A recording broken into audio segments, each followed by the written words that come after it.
Hello students. आज हम next पढ़ने जा रहे हैं अडेप्टेशंस के बारे में। ध्यान से सुनिए, अब तक हमने क्या क्या कवर किया है। हमने सीखा था ना पहले कि कौन से फैक्टर्स हैं जो इस किसी एरिया पे किस तरह के पेड़ उगेंगे उस चीज़ को डिसाइड करेंगे। फिर किस तरह के पेड़ होंगे वो ये चीज़ डिसाइड करेंगे कि कैसे उस पर्टिकुलर एरिया में एनिमल्स रह सकते हैं। ठीक, फिर कोई भी एरिया होगा उस पर्टिकुलर एरिया के लिए जो भी एनिमल्स और प्लांट्स होंगे वो अडेप्टेड होंगे। तो इन्हीं अडेप्टेशंस की बात आज हम करेंगे, क्योंकि हमने जाना था कि कई बार कंडीशन स्ट्रेस वाली भी आ सकती हैं। तो स्ट्रेस की कंडीशंस में क्या क्या किया जा सकता है, ठीक है। दूसरा हमने ये भी सीखा, दूसरा ये बात अब हम करेंगे कि और क्या है अडेप्टेशन हो सकती है। अगर कोई ऑर्गेनिज्म किसी पर्टिकुलर एरिया के लिए अडेप्ट हो जाता है तो फिर अगर स्ट्रेस कंडीशन भी आ रही है ना उसको टॉलरेट कर जाएगा क्योंकि वो थोड़ा अडेप्टेड है। लेकिन अगर स्ट्रेस कंडीशन काफ़ी लंबे टाइम तक है तो आपने माइग्रेशन, सस्पेंड होना, ये सब चीज़ें भी पढ़ी थी। आज हम फोकस करेंगे अडेप्टेशंस पे। तो चलिए बात करते हैं अडेप्टेशंस की। अडेप्टेशंस देखिए, while considering the various alternatives available to organisms for coping with extreme in their environment, we have seen that some are able to respond through certain physiological adjustments, while others do so behaviorally, migrating temporarily to a less stressful habitat. देखिए, हम पढ़ रहे थे ना, हम जान रहे थे क्या लिखा है इन्होंने कि while considering the various alternatives available to organisms. हमने देखा, हम पढ़ रहे थे कि जब भी कोई एक्सट्रीम कंडीशंस आती हैं तो ऑर्गेनिज्म जो है अलग अलग अल्टरनेटिव्स, जो भी उसके पास अल्टरनेटिव्स अवेलेबल होते हैं उनको वो देखता है, उनको वो अपनाता है कि अगर मेरे पास ये अल्टरनेटिव है तो मैं ये कर लेता हूँ, है ना।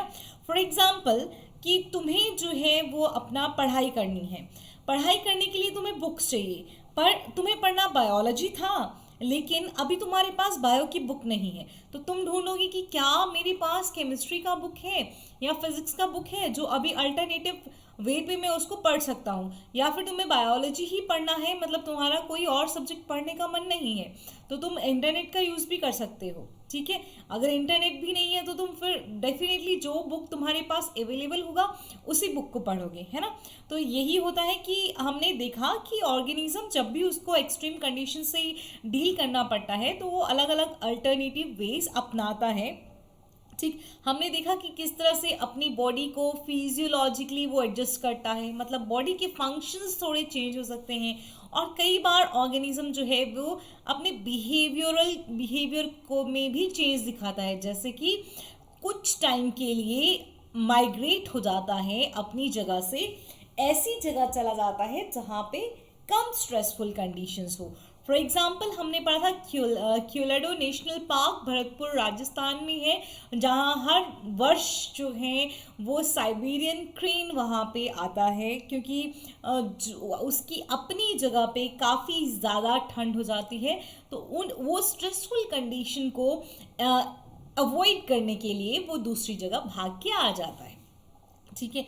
तो जो भी रिस्पॉन्सेज रहते हैं ऑर्गेनिजम्स के लिए वो एक्चुअली उनकी अडाप्टेशंस हैं, वो अडाप्ट हो चुके हैं, उन्होंने अपने आप को उस चीज़ के लिए अडाप्ट कर लिया है कि किस तरह से कुछ प्रॉब्लम हो जाती है तो उन्हें किस तरह से एक्ट और रिएक्ट करना है ताकि वो सर्वाइव कर पाए। वही क्या है, सब उनकी अडाप्टेशंस हैं। So we can say that adaptation is any attribute of the organism that enables the organism to survive and reproduce in its habitat। अगर कोई डेफिनेशन पूछता है आपसे अडेप्टेशन की तो आपको क्या डेफिनेशन बतानी है कि ऑर्गेनिज्म मॉर्फोलॉजिकली, फिजियोलॉजिकली, बिहेवियरली कुछ भी चेंज, कुछ भी डायनामिक नेचर अपना शो करता है, इस तरह का नेचर वो शो करता है कि जो उसको हेल्प करेगा सरवाइव करने में और उसके हैबिटेट पे रिप्रोड्यूस करने में भी। तो याद रखेंगे अडेप्टेशन का definition, any attribute of the organism, it may be morphological, physiological or behavioral, that enables the organism to survive and reproduce in its habitat। ये है adaptation की definition। morphological ऐसा हो सकता है कि individual जो है वो अपने आप में कुछ morphological changes दिखाए, फिजियोलॉजिकली ऐसा हो सकता है कि उसकी बॉडी के अंदर कुछ चेंजेस आए, बिहेवियरली का मतलब है कि अपना जो काम करने का तरीका है उसको वो बदल सकता है, उसमें वो चेंजेस ला सकता है। ओके, तो चलिए अब हम मॉर्फोलॉजिकल के बारे में भी पढ़ेंगे, फिजियोलॉजिकल भी और बिहेवियरल, तीनों अडेप्टेशन के बारे में हम एक एक करके जानेंगे। क्लियर? देखिए, many adaptations have evolved over a long evolutionary time and are genetically fixed। तो कुछ अडाप्टेशंस जो हैं वो बहुत लंबे टाइम तक से जो हैं वो धीरे धीरे करके आई हैं, तो अब वो जेनेटिकली फिक्स हो गई हैं, मतलब अब वो चेंज नहीं हो रही हैं, जैसी हैं वैसे ही रह रही हैं, जीन्स में ही आगे चली जाती हैं वो, एक जनरेशन से अगली जनरेशन तक वो चली जाती हैं और वो जेनेटिकली फिक्स्ड हो चुकी हैं।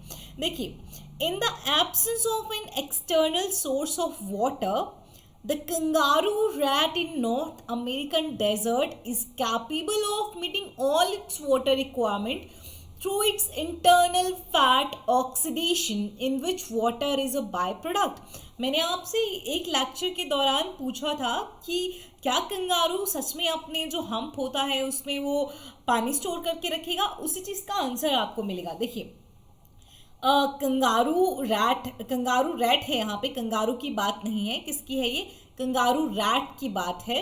कंगारू रैट क्यों कहा जा रहा है? क्योंकि नॉर्थ अमेरिकन डेजर्ट्स में ये रैट होता है जो कि बिना किसी एक्सटर्नल सोर्स ऑफ वाटर के, मतलब बाहरी कोई साधन नहीं है पानी का, फिर भी ये रैट जो है ये सरवाइव कर पाता है। ये अपनी पूरी जो भी वाटर की रिक्वायरमेंट्स हैं, पानी को लेके इसकी जो भी ज़रूरतें हैं, ये रैट उसको पूरा कर पाता है। कंगारू भी तो कर पाता है ना, इसीलिए कंगारू को इसको कंगारू रैट कहा गया। कहाँ मिलता है बच्चे?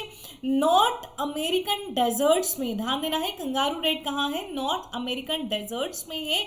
अपनी सारी पानी की ज़रूरतों को पूरा कर लेगा। कैसे? अपना बॉडी में जो फैट है उसका ऑक्सीडेशन करके। जब उस फैट का ऑक्सीडेशन होगा तो पानी बाई प्रोडक्ट के तौर पे निकलेगा और कंगारू रैट उस पानी को यूज कर लेगा। क्या समझे आप कि फैट को स्टोर किया जाता है। कंगारू रैट जो कि नॉर्थ अमेरिकन डेजर्ट्स में है, भले ही उसके आसपास पानी को लेके कमी हो, जब भी उसको ज़्यादा पानी की ज़रूरत होती है और पानी नहीं होता है, तो जो उसके पास इंटरनल फैट है वो उसकी ऑक्सीडेशन कर देता है और उस फैट की ऑक्सीडेशन के दौरान वाटर एक बाई प्रोडक्ट की तरह निकलता है। ठीक, अब दूसरा एक और एबिलिटी होती है इस कंगारू रैट के पास, कौन सी? कि ये अपने यूरिन को कॉन्सेंट्रेट कर सकता है। क्या कर सकता है? ये अपने यूरिन को कॉन्सेंट्रेट कर सकता है।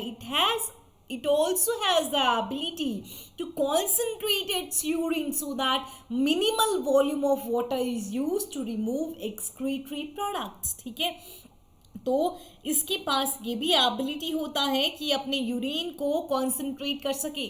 चलिए अब मैं बताती हूँ, अगर आपसे कोई कॉन्सेंट्रेटेड सॉल्यूशन बोला है और एक डाइल्यूट सॉल्यूशन बोला है, तो आप समझते हैं कि कॉन्सेंट्रेटेड में वाटर कम यूज़ होगा और डाइल्यूट में पानी बहुत ज़्यादा होगा। तो जो कंगारू रैट है उसके पास ऐसी एबिलिटी होती है कि वो अपने यूरिन में से मैक्सिमम वाटर अपनी बॉडी में रिटेन कर लेता है और यूरिन को कॉन्सेंट्रेट कर देता है, ताकि बहुत कम मिनिमल वॉल्यूम ऑफ वाटर जो है वो एक्सक्रीटरी प्रोडक्ट्स के साथ रिमूव हो। तो आप समझ गए कि kangaroo rat north American deserts में बिना किसी एक्सटर्नल सोर्स ऑफ वाटर के भी रह सकता है। कैसे रह सकता है? वो अपने, हालांकि वो ये समझ लो कि पानी पीता ही नहीं, उसको पानी मिलेगा ही नहीं, तब भी वो सरवाइव करेगा। कैसे करेगा? अपना फैट का ऑक्सीडेशन करेगा जिससे वाटर बाय प्रोडक्ट के तौर पे निकलेगा। दूसरा, यूरिन को कॉन्सेंट्रेट कर देगा ताकि उसमें कम से कम पानी जो है वो बाहर निकल के जाए। ओके। इसके साथ देखिए आगे हम बात करते हैं डेजर्ट्स प्लांट की। तो बहुत सारी डेजर्ट प्लांट होते हैं। Many desert plant have a thick cuticle on their leaf surfaces and have their stomata arranged in deep pits to minimize water loss through transpiration। क्या होता है, बहुत सारे डेजर्ट प्लांट में कौन कौन सी अडेप्टेशंस होंगी। क्वेश्चन इस तरह से भी पूछा जा सकता है कि डेजर्ट प्लांट्स में कौन कौन सी अडेप्टेशंस होंगी जिनकी वजह से वो डेजर्ट में रह सकते हैं। पहली बात, उनके पास थिक क्यूटिकल होता है, ठीक, और उनके स्टोमेटा जो हैं वो शंकन स्टोमेटा होते हैं, बिल्कुल डीप पिट्स में मौजूद होते हैं, ताकि कम से कम वाटर लॉस हो थ्रू ट्रांसपिरेशन, क्योंकि ट्रांसपिरेशन में वाटर का लॉस होता है in the form of vapours stomata के थ्रू। अब स्टोमेटा ही शंकन है, डीप पिट्स में है, तो वाटर का लॉस इतना ज़्यादा नहीं होगा, क्यूटिकल भी जो है वो थिक होगा। एक और पाथवे हमको देखने को मिलता है डेजर्ट प्लांट में। They also have a special photosynthetic pathway, crassulacean acid metabolism। CAM का पूरा फुल फॉर्म जो आता है वो आता है crassulacean acid metabolism that enables the stomata to remain closed during daytime। Remember this point कि ये जो crassulacean acid metabolism वाले प्लांट्स होते हैं इनमें ये C3 C4 से नहीं आपको कंपेयर करने हैं, ठीक है। C4 प्लांट्स में बंडल शीथ सेल्स और मिजोफिल सेल होते हैं, ठीक है, और C3 में सिर्फ और सिर्फ मिजोफिल सेल्स होते हैं। लेकिन कैम प्लांट्स का कुछ ऐसा फंडा है कि इनमें सिर्फ मिजोफिल सेल ही होंगे हालांकि, लेकिन सारी की सारी वर्किंग वैसे ही रहेगी जैसे कि आपको C4 प्लांट्स में देखने को मिलती है। तो कैम प्लांट्स जो हैं इनमें ये मोस्टली डेजर्ट प्लांट जो होते हैं वही कैम प्लांट्स होते हैं, और इनमें स्टोमेटा जो हैं वो दिन के टाइम पे खुले रहते हैं, ठीक है। तो मतलब इनके फोटो एक्टिव स्टोमेटा हैं, फोटो एक्टिव नहीं, स्कोटो एक्टिव है, scoto SCOTO, scoto active stomata. देखिए जो भी नोट्स बना रहे हैं एज इट इज NCERT भी लिख रहे हैं तो वहाँ पे ना लिख लिया कीजिए कि मैम ने क्या एक्स्ट्रा बताया है। स्कोटो एक्टिव स्टोमेटा ऐसे स्टोमेटा होते हैं जो कि रात को ओपन होते हैं, दिन में क्लोज होते हैं, और फोटो एक्टिव स्टोमेटा ऐसे स्टोमेटा होते हैं जो दिन में ओपन होंगे, रात को क्लोज होंगे। तो कुछ एक डेजर्ट प्लांट्स हैं जैसे कि अपुंशिया में कोई लीव्स नहीं है। ध्यान से देखिए यहाँ पे, यह अपुंशिया का ही प्लांट है। क्या आपको यहाँ कोई लीव्स नजर आ रही हैं? It has no leaves, they are reduced to spines. आपको यहाँ पे कांटे कांटे स्पाइंस नजर आ रहे हैं। तो अपुंशिया में जो लीव्स होती हैं वो रिड्यूस हो जाती हैं इन the form of spines and the photosynthetic function is taken over by the flattened stems। ध्यान से मेरी बात सुनिए, यहाँ पे पूरा डेजर्ट प्लांट के बारे में आपको बताया गया। पहले तो बोला गया कि थिक क्यूटिकल है, फिर बोला गया कि जो लीफ सरफेस है ना उस पर काफ़ी थिक क्यूटिकल हमको देखने को मिलता है, स्टोमेटा शंकन है तो ट्रांसफिरेशन नहीं होगा। एक और क्या चीज़ मिलता है, कैम प्लांट्स होते हैं, क्रेसिलेशन एसिड मेटाबॉलिज्म होता है, क्योंकि ऐसे प्लांट्स में जो स्टोमेटा है दिन में क्लोज रहेंगे तो धूप आएगी तो ट्रांसपिरेशन भी नहीं होगा। और कुछ एक डेजर्ट प्लांट जैसे कि अपुंशिया, उनमें आपको लीव्स ही नहीं देखने को मिलेंगी। तो लीव्स कहाँ गई? वो स्पाइन बन गई, ठीक है। तो फिर फोटोसिंथेसिस किसने की? वो स्टेम ने कर ली। देखिए फ्लैटेंड स्टेम आपको यहाँ नजर आ रहा है, ठीक है। चलिए देखिए नेक्स्ट पॉइंट है मैमल्स के बारे में, कि मैमल्स जो होते हैं, जो कोल्डर क्लाइमेट में रहने वाले मैमल्स होते हैं, उनमें हमको जनरली शॉर्टर ईयर्स और उनके लिम्स, हाथ पांव भी शॉर्ट देखने को मिलते हैं। अब ऐसा क्यों होता है? जो मैमल्स कोल्डर क्लाइमेट में हैं उन मैमल्स में शॉर्टर ईयर्स और शॉर्टर लिम्स क्यों होंगे? ताकि उनकी बॉडी से हीट लॉस ज़्यादा ना हो, to minimise the heat loss. और इसी को this is called the Allen's rule. What is Allen rule? Allen rule बोलता है कि जो भी मैमल्स कोल्डर एरिया में रहते हैं उनकी एक्सट्रीमिटीज शॉर्टर होती हैं। एक्सट्रीमिटीज कभी आप टर्म सुनते हैं तो एक्सट्रीमिटीज का मतलब होता है जो आपके कान हैं, बाहर को जो भी है ना लिम्स हैं, वो सब क्या है? एक्सट्रीमिटीज, तो शॉर्टर होंगी। तो in the polar seas aquatic mammal like seals have a thick layer. ये देखिए ये पोलर बियर है, पोलर बियर के कान देखिए कितने छोटे छोटे हैं। डॉग हालांकि साइज में इससे कम होगा, लेकिन अब गोट को देख लीजिए कान कितने बड़े होते हैं, इससे बड़े तो हमारे कान हो जाएंगे। ठीक है, पोलर सी की बात करते हैं। पोलर सी जो कि पोलर के आसपास का समुंदर का एरिया है, वहां पे एक्वाटिक मैमल होते हैं सील्स। ठीक है, इन सील के पास थिक लेयर ऑफ फैट होती है, ब्लबर जिसको कहा जाता है। थिक लेयर ऑफ फैट को क्या कहते हैं? ब्लबर। इनकी स्किन के अंडर, ध्यान से सुनिएगा, जो पोलर एक्वेटिक मैमल्स हैं जैसे कि सील्स, इनकी स्किन के अंडर एक बहुत ही थिक लेयर होता है फैट का, ब्लबर जिसको कहते हैं, और वो एक इंसुलेटर की तरह काम करता है ताकि बॉडी से जो हीट है उसके लॉस को रिड्यूस किया जा सके। ठीक, अब आपने ये देख लिया कि मैमल्स में जो ठंडे इलाके में रहेगा वहां पे क्या होगा, क्या पढ़ा? एलन्स रूल आपने किसके लिए पढ़ा? ठंडे इलाके में रहने वाले मैमल्स के लिए पढ़ा। क्या बोलता है एलन रूल? एलन रूल बोलता है कि जो भी मैमल्स कोल्डर क्लाइमेट में रहेंगे, छोटे छोटे कान होंगे उनके पास, छोटे छोटे उनके लिम्स होंगे, मतलब उनकी हाथ पांव छोटे छोटे होंगे, ताकि बॉडी से हीट लॉस को प्रिवेंट किया जा सके। This is what is Allen's rule. Polar seas में अगर हम बात करते हैं तो एक्वाटिक मैमल्स जैसे कि सील्स में थिक लेयर होगा फैट का below the skin that act as an insulator and reduces loss of body heat. ठीक, तो ब्लबर किसमें पढ़ा? पोलर सी में रहने वाले एक्वाटिक मैमल सील में ब्लबर पढ़ा। Below the skin thick layer of fat होगा, कैसे काम करेगा? इंसुलेटर की तरह काम करेगा और बॉडी का जो हीट है उसको बाहर निकलने से रोकेगा। ठीक है, चलिए, some organism possess adaptation that are physiological which allow them to respond quickly to a stressful situation। देखिए, कुछ एक ऑर्गेनिज्म में ऐसी अडॉप्टेशंस होती हैं जो कि फिजियोलॉजिकल होती हैं। देखिए, अभी जो आपने पहले पढ़ी वो मॉर्फोलॉजिकल अडेप्टेशन थी एक तरह से। अगर किसी में फैट ज़्यादा है तो आपको दिखता है कि फैट ज़्यादा है, कान छोटे हैं तो आपको दिखता है कान छोटे हैं, तो वो मॉर्फोलॉजिकल अडेप्टेशन हो गई एक तरह से। अब कुछ एक एनिमल्स की बॉडी के फंक्शन एकदम से चेंज हो जाते हैं। जब बॉडी की फंक्शनिंग चेंज होती है उसी को हम फिजियोलॉजिकल अडेप्टेशन कहते हैं। और जब बॉडी की फंक्शनिंग चेंज हो जाती है ना, तो ये काफ़ी क्विक होता है, क्विक रिस्पॉन्स होता है। जो फिजियोलॉजिकल रिस्पॉन्स होता है to any stressful situation, it is a very quick response. Example लेते हैं, आप प्लेन से हैं और प्लेन से आप बहुत ऊपर चढ़ाई पे चढ़ रहे हैं, तो आपको जो है वो बहुत ज़्यादा प्रॉब्लम होती है। कैसी प्रॉब्लम होती है मैम? देखिए, आगे आपके पास एग्जाम्पल दिया है, मैं आपको समझाने की कोशिश करूँगी इसी एग्जाम्पल के थ्रू कि किस तरह से आपको प्रॉब्लम हो सकती है।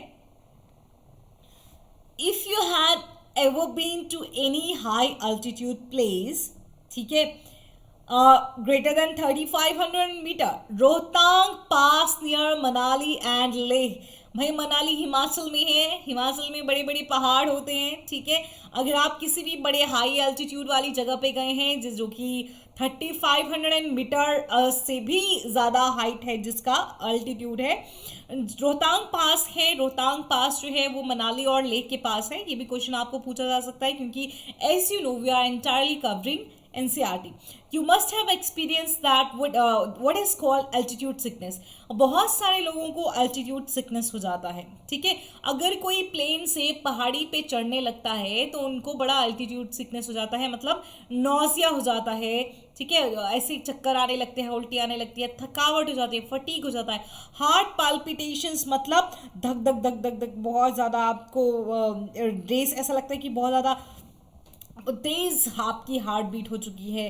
कई बार तो ऐसा लगता है कि आपकी हार्ट जो है वो बीट हुआ ही नहीं, हार्ट बीट स्किप हो जाती है, इस तरह से होता है। ठीक, अब ऐसा क्यों होता है? अब क्वेश्चन आता है कि ऐसा क्यों हुआ? अल्टीट्यूड सिकनेस, हम प्लेन से हैं, पहाड़ी पे जाने पे ऐसा क्यों हुआ? बात यह है क्योंकि पहाड़ी पे जो एटमॉस्फेरिक प्रेशर होता है वो लो होता है, एयर का प्रेशर वहाँ कम होता है। एयर प्रेशर कम होगा मतलब ऑक्सीजन वहाँ बहुत ज़्यादा नहीं होगी, ऑक्सीजन बहुत ज़्यादा नहीं होगी, आपकी बॉडी को अच्छे से ऑक्सीजन नहीं मिलेगी। ठीक है। इसीलिए आपको चक्कर सा आने लगेगा, थकावट होने लगेगी, हार्ट का आपको पता नहीं चलेगा, अपने बहुत ज़्यादा फ्लटर करने लगेगा, एकदम रेस लग जाएगी, जैसे स्किप हो जाएगी बीट, ठीक इस तरह से हो जाएगा। तो समझ गए एल्टीट्यूड सिकनेस पे पहले सिम्टम्स क्या क्या है, nausea, fatigue and heart palpitations। और एल्टीट्यूड सिकनेस क्यों होता है, क्योंकि प्लेन में जो है एटमॉस्फेरिक प्रेशर ठीक ठाक है, और जैसे जैसे आप ज़्यादा चढ़ाई चढ़ने लगते हैं वहाँ पे ज़्यादा आपको प्रेशर कम मिलता है, ज़्यादा नहीं कम प्रेशर मिलता है। कम प्रेशर होगा एटमॉस्फेरिक एयर का, मतलब एयर वहाँ कम है, एयर कम है तो ऑक्सीजन बहुत नहीं है। तो कैसे आपकी बॉडी फिजियोलॉजिकली अडेप्ट होगी इस चीज़ के लिए, क्वेश्चन अब ये है कि फिजियोलॉजिकल चेंज क्या आएगा। चलिए देखिए, but gradually you acclimatize and stop experiencing altitude sickness। ठीक है, ध्यान से सुनिएगा, यहाँ पे टर्म जो यूज किया गया वो टर्म यूज किया गया एक्लेमेटाइज। अब एक्लेमेटाइज का क्या मतलब होता है, एक्लेमेटाइज के अकॉर्डिंग क्या होता है कि आप ढल जाते हैं, ढल जाना समझ रहे हैं ना, थोड़ा थोड़ा चेंज आ जाता है, ठीक है, फिजियोलॉजिकल चेंज होता है। अगर डेफिनेशन पूछेंगे एक्लेमेटाइजेशन की, तो कोई भी फिजियोलॉजिकल चेंज जो कि इंडिविजुअल में कोई स्ट्रेस या स्ट्रेन वाली कंडीशन को रिड्यूस कर सके उसको एक्लेमेटाइजेशन कहेंगे, ठीक है। और अल्टीमेटली एक्लेमेटाइजेशन जब बहुत ज़्यादा हो जाती है तो इट में लीड टू अडाप्टेशन, ठीक है। अडाप्टेशन का डेफिनेशन भी पढ़ा, एक्लेमेटाइज भी आपने समझ लिया कि क्या होता है, बॉडी में एक फिजियोलॉजिकल चेंज होगा जो इंडिविजुअल को हेल्प करेगा किसी भी स्ट्रेस कंडीशन में, जो अगर कोई स्ट्रेस कंडीशन है तो उस चीज़ को रिड्यूस करने में, उसे कोप अप करने में, तो होता है acclimatisation. How did your body solve this problem, ठीक, पहले ही तो बोला कि प्रॉब्लम हो जाएगी बॉडी को, फिर बोला कि धीरे धीरे जो है आपकी जो एल्टीट्यूड सिकनेस है वो बंद हो जाएगी। क्वेश्चन आया कि आपकी बॉडी ने इस प्रॉब्लम को सॉल्व कैसे किया। अब देखिए, the body compensate low oxygen availability by increasing the red blood cell production, decreasing the binding affinity of haemoglobin and by increasing breathing rate. देखिए क्या किया बॉडी ने, कैसे कंपेंसेट किया, लो ऑक्सीजन था तो बॉडी ने कैसे कंपेंसेट किया, बॉडी ने रेड ब्लड सेल का प्रोडक्शन इंक्रीज कर दिया, ठीक है, इंक्रीज कर दिया, लेकिन उनकी हीमोग्लोबिन से बाइंडिंग एफिनिटी को डिक्रीज कर दिया और ब्रीदिंग रेट जो है उसको भी इंक्रीज कर दिया। मतलब आप सांस जल्दी जल्दी लेंगे, हाँ हमने सांस जल्दी जल्दी ली, आपके पास रेड ब्लड सेल्स भी काफ़ी है, हाँ रेड ब्लड सेल काफ़ी है, लेकिन उनके साथ जो बाइंडिंग एफिनिटी है हीमोग्लोबिन की वो कम हो चुकी है, तो धीरे धीरे करके बाइंड करेगा, लेकिन हम सांस फटाफट से लेते रहेंगे, सांस फटाफट से लेते रहेंगे, ऑक्सीजन अंदर जाता रहेगा, किसी ना किसी रेड ब्लड के साथ जो है वो मिलता रहेगा, पर धीरे धीरे से मिलेगा, ताकि धीरे धीरे हमारे शरीर में ऑक्सीजन भी जाती रहे, हम सांस भी लेते रहें और हमें एल्टीट्यूड सिकनेस भी ना हो। फिर से ध्यान से सुन लीजिए कि बॉडी ने उस लो ऑक्सीजन के लिए कंपेंसेट कैसे किया, रेड ब्लड सेल्स को इंक्रीज कर दिया, रेड ब्लड सेल्स इंक्रीज हो गई तो आपके पास ब्रीदिंग रेट भी इंक्रीज है, तो आपका रेड ब्लड सेल भी काफ़ी है, ब्रीदिंग भी काफ़ी हो रही है, तब तो मैम हमें ज़्यादा ऑक्सीजन की ज़रूरत होगी नहीं। यहीं पे क्या किया गया कि बॉडी ने बाइंडिंग एफिनिटी ऑफ हीमोग्लोबिन जो है वो लो कर दी है, जो आरबीसी में हीमोग्लोबिन है ना उसका बाइंडिंग एफिनिटी लो कर दिया है, अब वो धीरे धीरे बाइंड करेगा। सांस तुम जल्दी जल्दी लेते रहो, लेकिन आपकी बॉडी में धीरे धीरे करके ऑक्सीजन जाएगी और अपने हिसाब से जाएगी, ना तुम्हें ज़्यादा ऑक्सीजन की ज़रूरत पड़ेगी और ना ही तुम्हारे बॉडी को कोई भी एल्टीट्यूड सिकनेस का सामना करना पड़ेगा। Many tribe live in high altitude of Himalayas, बहुत सारे ट्राइब हाई एल्टीट्यूड पे रहते हैं, बहुत सारे कबीले जो हैं वो कहाँ, बड़े हाई एल्टीट्यूड ऑफ हिमालयस पे रहते हैं। देखिए आपको पता नहीं होगा, आपके यहाँ शायद ज़्यादा नेपाली लोग काम नहीं करते होंगे, नेपाली लोग ज़्यादातर हिमालयस जो हैं वो नेपाल में हैं, तो हमारे यहाँ भी हिमालयस है नो डाउट, तो नेपाल तो पूरा हिमालयस पे ही बसा हुआ है। तो नेपाल के जो लोग होते हैं उनको बहुत ज़्यादा भार ढोने की आदत होती है, हालांकि मैं हिमाचल से हूँ और मैं कहूँगी कि हम भी काफ़ी अच्छा भार ढो लेते हैं, और पर वो बड़ी बड़ी चढ़ाइयों पे चढ़ पाना वो नेपाली लोग बड़े इजीली कर पाते हैं, क्योंकि उनकी बॉडी ना अडेप्ट हो चुकी है, ठीक है। आपको तो एक्लिमेटाइज करना पड़ता है अगर आप चढ़ाई भी चढ़ने लगें, ठीक, वो तो अडेप्टेड है, क्लियर है। Find out if they normally have a higher red blood cell count or total hemoglobin than people living in the plains.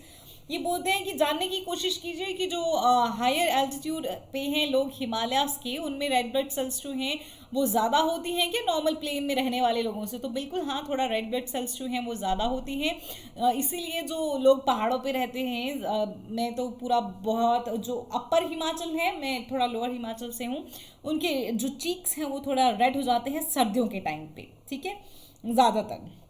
चलिए नेक्स्ट देखिए, in most animals the metabolic reaction and hence all the physiological function proceed optimally in a narrow temperature range. हम कैसे हैं? स्टैनोथर्मल. स्टैनोथर्मल क्या पढ़ा था? ऐसे animals जो ऐसे जो भी ऑर्गेनिज्म हैं जो एक बहुत ही नैरो रेंज ऑफ टेम्परेचर पे काम कर पाते हैं, वो स्टैनोथर्मल्स हैं. तो ह्यूमंस भी कैसे आ गए? स्टैनोथर्मल्स आ गए. कितने डिग्री सेल्सियस पे हमारी बॉडी फंक्शन कर सकती है, फिजियोलॉजिकल एक्टिविटीज हो सकती है, मेटाबॉलिक रिएक्शंस हो सकते हैं 37 डिग्री सेल्सियस पे.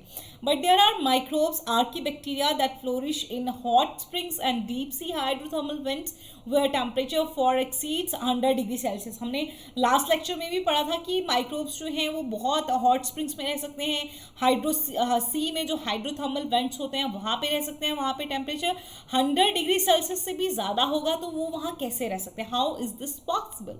आर्कीबैक्टीरिया को हमने पढ़ा था कि उनमें जो है लेयर होता है, जो उनका वॉल होता है, वॉल लेयर जो होती है वो उनको अलाउ करती है कि वो ऐसे एक्सट्रीम कंडीशंस में सर्वाइव कर सकते हैं. तो उनकी वॉल लेयर की वजह से, उनकी फिजियोलॉजी की वजह से it become possible for them to survive and flourish in such hot springs and deep sea hydrothermal vents. Is it clear? चलिए नेक्स्ट पे मूव करते हैं हम. नेक्स्ट समझते हैं. तो समझ गए हम कि क्या होता है क्या नहीं.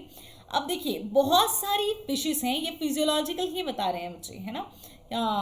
Many fish thrive in Antarctic water where the temperature is always below zero. ठीक, बहुत सारी फिशेस हैं जो अंटार्कटिका, आपको पता है ना साउथ में जो पोलर रीजन है वो अंटार्कटिका है.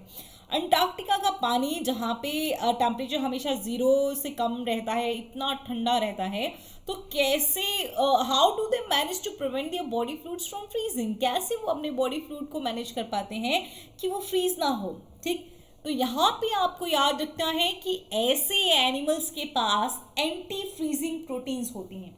क्या होता है बच्चा लोग? एंटी फ्रीजिंग प्रोटीन्स होती हैं जो उनका बॉडी फ्लूइड्स को फ्रीज नहीं होने देती.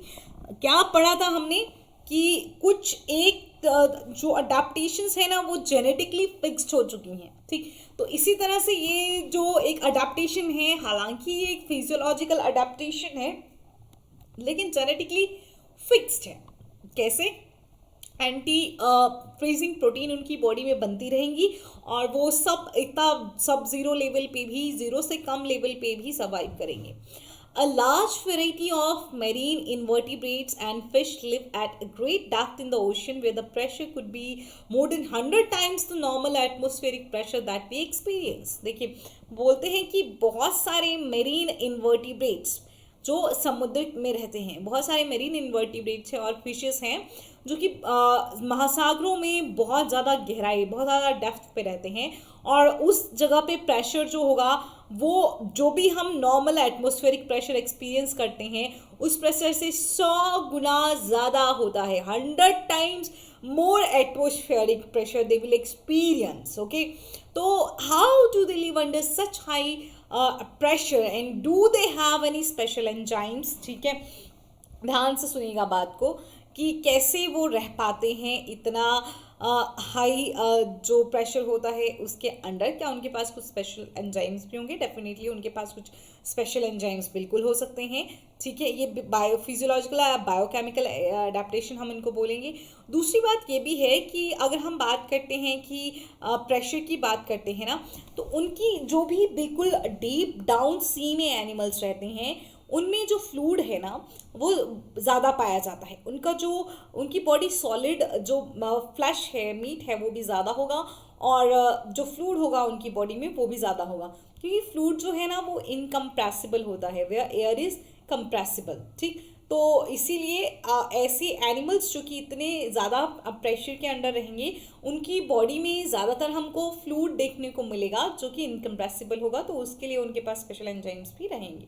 है ना। तो आपको अपना ये क्वेश्चन का आंसर भी मिल गया, how do they manage to prevent their body foods from freezing, and you also got the answer of this question, how do they live under such high pressures and do they have any special enzymes.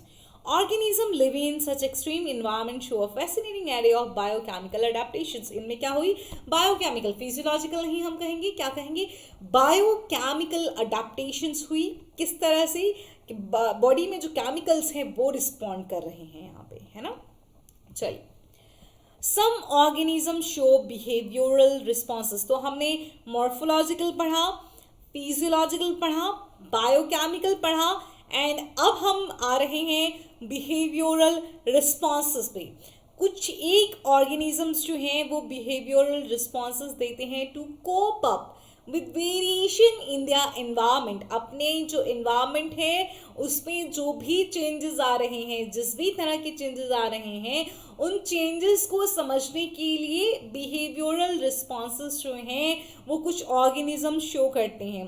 Desert lizards lack the physiological ability that mammals have to deal with the higher temperature of their habitat, but manage to keep their body temperature fairly constant by behavioral means. Okay, desert lizards मतलब आपके घर के बाहर रहने वाला lizard नहीं जो आपके घर में छिपकली रहती है, दिस इज डेजर्ट लिजार्ड, है ना। बोलो ये तो हमारे घर पे रहने वाले से भी खतरनाक निकला, है ना। तो डेजर्ट लिजार्ड जो है उसमें ऐसा फिजियोलॉजिकल एक्टिविटी नहीं होता जो नॉर्मली मैमल्स में होता है। अपने बॉडी टेम्परेचर को ध्यान रखिएगा। वैसे तो मैमल्स क्या हैं, वैसे तो मैमल्स होम्योथर्मस हैं, मतलब they have the ability to regulate their body temperature, homeostasis show करते हैं मैमल्स। ध्यान से मेरे एक एक टर्म को सुनते रहा करिए, अगर आपको ना आए तो कृपया उसको लिख लिया करिए। ओके, तो मैमल्स में मोस्टली सबके पास एबिलिटी होती है अपनी बॉडी टेम्परेचर को रेगुलेट करने की, लेकिन डेजर्ट लिजार्ड में ये एबिलिटी नहीं है। तो वो अपना क्या करती है, वो कैसे डील करती है हाई टेम्परेचर से, वो कर लेती है भाई। कैसे, वो अपनी बॉडी के टेम्परेचर को कांस्टेंट रखती है बिहेवियरल मीन्स से। लेकिन कैसे, they bask in the sun and absorb heat when their body temperature drops below the comfort zone, but move into the shade when the ambient temperature starts increasing। देखिए, वो धूप में बैठते हैं, मस्त धूप सेकते हैं, अच्छे से अपनी बॉडी में जो है वो हीट एब्जॉर्ब कर लेते हैं जब उनकी बॉडी का टेम्परेचर नीचे होता है ना। उनकी कंफर्ट जोन से उनकी बॉडी का टेम्परेचर अगर नीचे रहेगा तो वो बड़ी मस्त तरीके से जाएंगे, धूप में बैठेंगे, वहाँ पे सेकेंगे धूप। लेकिन जैसे ही उनकी बॉडी का टेम्परेचर बढ़ने लगता है तो वो छाया में आ जाते हैं। तो इस तरह से डेजर्ट लिजार्ड जो है वो अपनी बॉडी के टेम्परेचर को रेगुलेट करता है। ठीक, some species are capable of burrowing into the soil to hide and escape from the above ground heat। और कुछ स्पीसीज जो होती हैं ना, वो स्पीसीज क्या कर सकती हैं, मिट्टी में गड्ढा खोद के वहाँ अंदर छुप जाती हैं ताकि मिट्टी के ऊपर जो धूप है, जो गर्मी है, उससे वो बच सकें। तो अगर नहीं कोई भी पॉइंट मिस हुआ होगा, समझ नहीं आया होगा, बार बार बैक करिएगा, मुझसे आप पूछ सकते हैं, मैं आपको बता दूंगी, आप मुझे मैसेज करिए।